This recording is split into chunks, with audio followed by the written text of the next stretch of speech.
მშვიდობა, გამარჯობათ მეგობრებო. პირველ კორინთელთა მე-13 თავის პირველ სამუხს ამოვიკითხავ. წმინდა პავლე მოციქული ამბობს: კაცთა და ანგელოზ და ენებზეც რომ მეტყველებდე, სიყვარული თუ არა მაქვს, მხოლოდ რვალი ვარ. მოჟღიალე, მხოლოდ წრიალა წინწილი. წინასწარმეტყველების მადლიც რომ მქონდეს, ვიცოდე ყველა საიდუმლო და მქონდეს მთელი რწმენა, ისე რომ მთების დაძვრაც შემეძლოს, სიყვარული თუ არა მაქვს, არა ვარ. მთელი ჩემი ქონება რომ გავიღო გლახაკთათვის და დასაწვავად მივცე ჩემი სხეული, სიყვარული თუ არა მაქვს, არას მარგია. მართლაც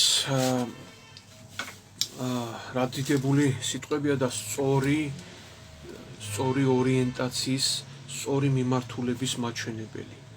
წმინდა მამები ამბობენ, რომ ყველაზე დიდი რაც მეტყველებს ადამიანის ღმერთ შემოსილობაზე, სასწაულების მოხდენის ნიჭი კი არ არის. არამედ, როცა ადამიანი შეიძენს სიმდაბლეს და სიყვარული, ერთი და იგივეა. სიყვარული აქ რასაც ლაპარაკობს, ეს ჭეშმარიტი სიყვარული, ჭეშმარიტი რწმენა და ჭეშმარიტი სიმდაბლე ეს ერთი და იგივეა. ისინი უერთმანეთოდ არ არსებობს. აი, როგორც წმინდა სამება ერთია, მაგრამ სამ იპოსტასოვანი, ხო? მაგრამ ვერ ხსნით როგორ ღვთაებრივი საიდუმლოა, ისეა ეს ჭეშმარიტი სიმდაბლე თუ არ აქვს ადამიანს, მას არ აქვს ჭეშმარიტი სიყვარული და პირიქით, რა თქმა უნდა, რწმენაზეც იგივე. დიახ, როცა ადამიანი იწყებს სულიერ ცხოვრებას, მას არ აქვს ჯერ ის მყარი რწმენა, ასე ვთქვათ, როგორც ცეცხლი რო ანთია, ისე არ ანთია მასში. ამ რწმენაში, რა თქმა უნდა, ჭეშმარიტ რწმენაში გულისხმება მოთმინების უნარი, რაც უფრო ადამიანი ასე ვთქვათ, სულიერების მაღალ საფეხურზეა, მეტი მოთმინება აქვს მოყვასის მიმართ. და ეს არის ცოცხალი რწმენა, მოთმინება და მინდობა ღმერთზე. და სანამ ასე წარემატება მორწმუნე, მას უნდა ხოლმე რაღაც ემოციური რაღაცას დააყრდნოს მისი სარწმუნოება და ხშირად ეძებს სასწაულებს. და ამ დროს არის ჩასაფრებული ზუსტად ეშმაკი, ბოროტი, რომელიც გვატყუებს. ამავე დროს ადამიანებიც ხელს უწყობენ ხშირად ასეთ რაღაცას, ანუ მოდი ასე ვთქვათ, აი საღდება რა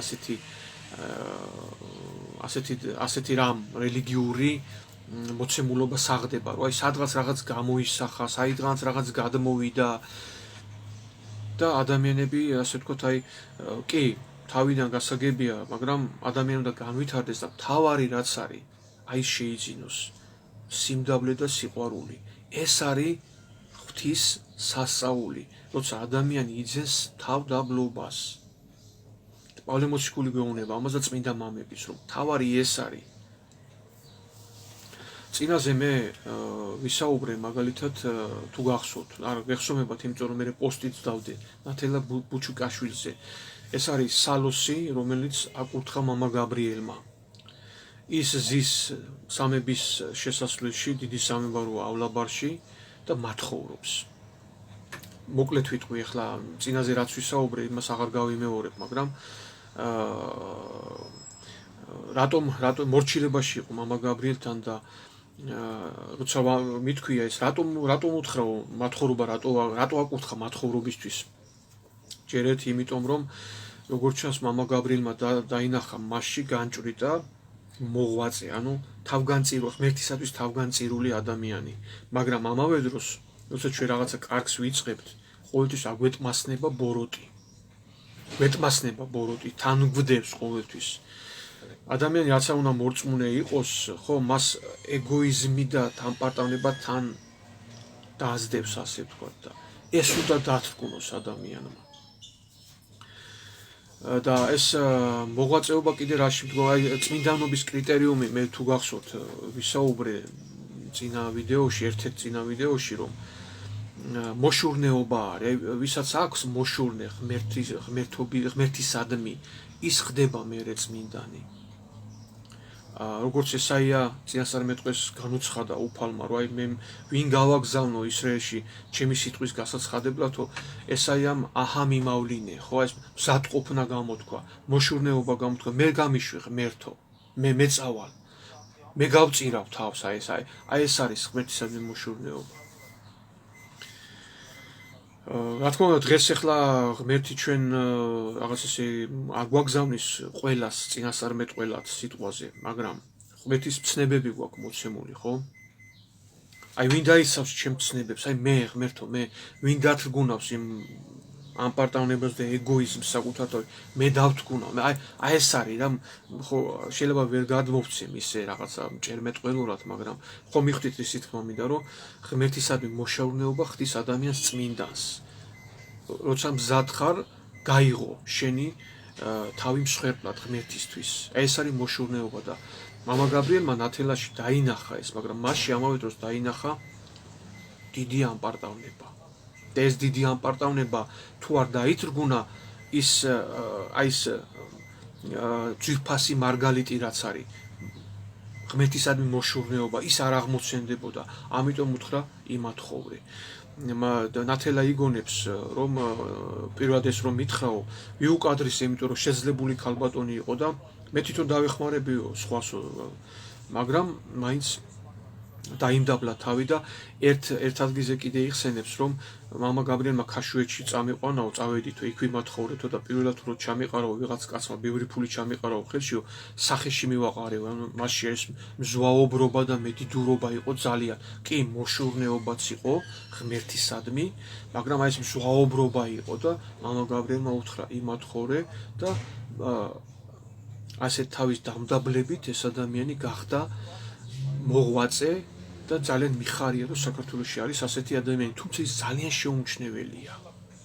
აი როგორც ასიმბოლოებს ერთგვარად ღმერთის არსებობასაც, იმიტომ რომ ცხოვრება თუხთუხებს ეს სოფელი, ასე თქვა, გუგუნებს, თავი ყველა თავისი რაღაცა, ღმერთი სადღაც ადამიანებს მიყვარგული ყავს ხოლმე, მიჩუმათებული ყავს სადღაც ჩვენთვის. ესეც ესე მიჩუმათებულია, მაგრამ სინამდვილეში ჩემთვის ეს ქალი აღმოჩნდა, მიუხედავად იმისა, რომ მე მას ჯერ არ დავლაპარაკებულა, აღმოჩნდა ინდიკატორი თუ ბარომეტრი თუ რა ვიცი როგორ გითხრათ, აი ჩუმა დამოწმებს ეს ქალი ქრისტეს. არა ბიბლიის ცოდნით და რაღაცა ლამაზი მჭერმეტყველებით, არამედ თავისი ცხოვრებით დაამოწმა, სასწაული მოახდინა თავის ცხოვრებაში, რომ ამპარტავნება და პატივმოყვარეობა ბოლომდე მოკლა თავის თავში. ზოგიერთ შეიძლება თქვენთაგან შეზიზღდეთ კიდეც რომ შეხედოს. იმიტომ რომ ჭუჭყიანია უკვე ის რაღაც სალოსური ის რო აფარია თავზე, ის გაზეთილია უკვე სურათშიც რო დავდე პოსტი ამასინათ ერთი კვირის უკან.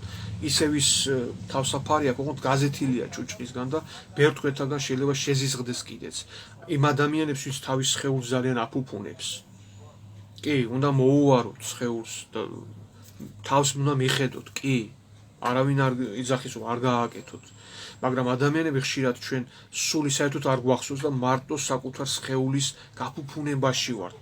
ამით ვართ შეპყრობილი საკუთარი თავის წარმოჩენით, საკუთარი სხეულის წარმოჩენით და ასე ვთქვათ კომფორტში გვინდა სულ ყავდეს, კარგად მოუვაროთ, ვაჭამოთ, ვასვათ, ავბანოთ სულზე არ ზრუნავთ ასე როგორც სხეულზე.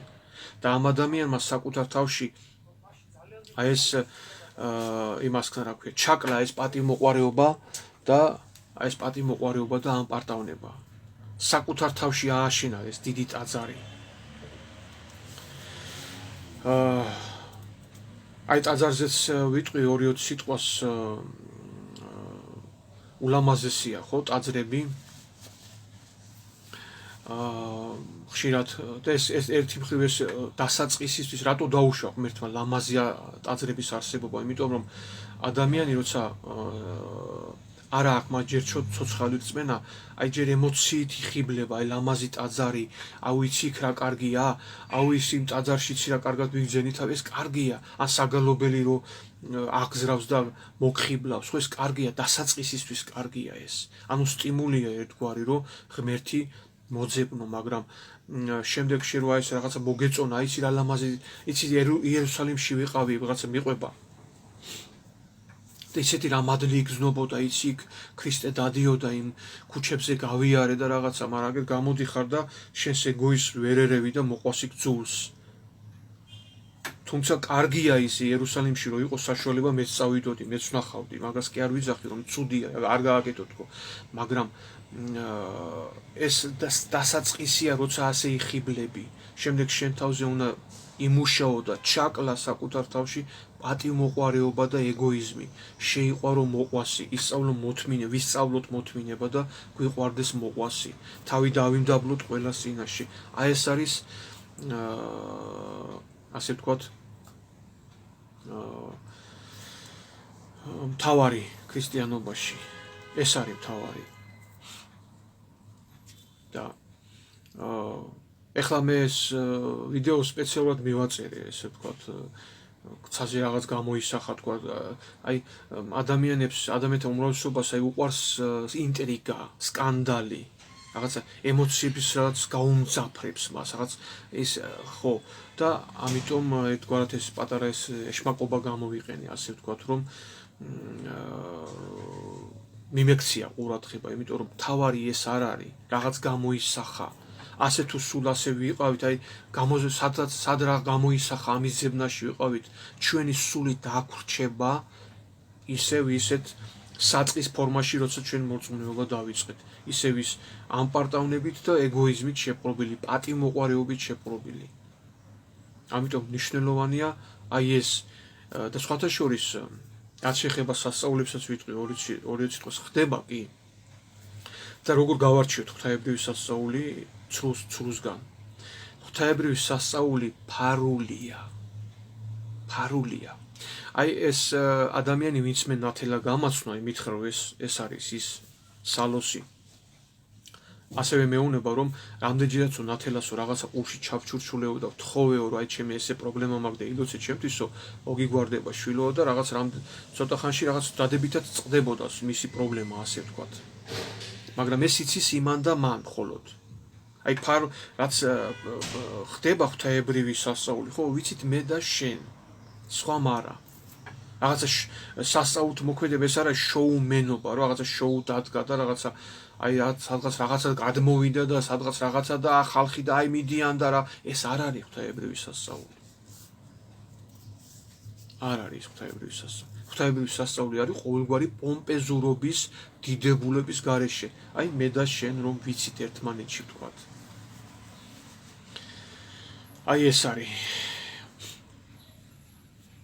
დიახ, და ეს ქალი ასე ზის ჩუმად და ბევრ შეიძლება შეზიზღდეს კიდეც შესახედავად. სხვები ზიან იქ მათხოვრები, მაგრამ ამასინათ უყურებდი გვიჯექი და საშინელი ამპარტავნება და ისა აქვთ, აი ერთი გამოვიდა ერთი და რაღაც უკმაყოფილო და რაღაც ბურდღუნებს რომ რაღაც ვერ იშოვა იმ დღეს ის ფული თუ რაღაც აი ესეთი, ანუ მათხოვრობა თავისთავად ღმერთ შემოსილობას არნიშნავს. ხო, ეს არის სპეციალურად ნებაყოფლობით თავის დამდაბლება, რამაც ეს ქალი მადლმოსილი გახადა და მაგალითი გახადა, ასე ვთქვათ, ხშირად აი მორწმუნეებს დიდი ის უნდა ჩაიდინოს გმირობა, რომ ის ამით დაამოწმოს, ასე დაანახოს ხალხს, აი ეს არის. სხვათა შორის ქართული სიტყვაც კარგად გამოხატავს ამას მოღვაწე, მაგრამ რუსული სიტყვა ასე პოდვიჟნიკ ესე ქვია მოღვაწეს, პოდვიგ, ანუ გმირობა ჩაიდინა ამ ქალმა. გმირობას ჩადის. რომ ჩუმად ამოწმებს ქრისტეს, იმიტომ რომ თავის პატივმოყვარეობა და ამპარტავნებას კლავს. და ეს არის ქრისტიანული ცხოვრება. შენი ამპარტავნების და ეგოიზმის დათრგუნვა. დიახ. და მე მიხარია რომ საქართველოში არის ასეთი ადამიანი, თუმცა როგორც უკვე თქვი, ძალიან შეუმჩნეველია. არ არის პოპულარული, ასე ვთქვათ. და აი მაშია ზუსტად ღმერთი. ღმერთი არის სიმდაბლეში, ღმერთი არის სიყვარულში. ღმერთი არის ასეთ ადამიანებში. მადლობა მეგობრებო, გისურვებთ მშვიდობას სულში, სხეულში ჯანმრთელობას და წმენაში სიმტკიცეს. სიყვარულით, იოანე.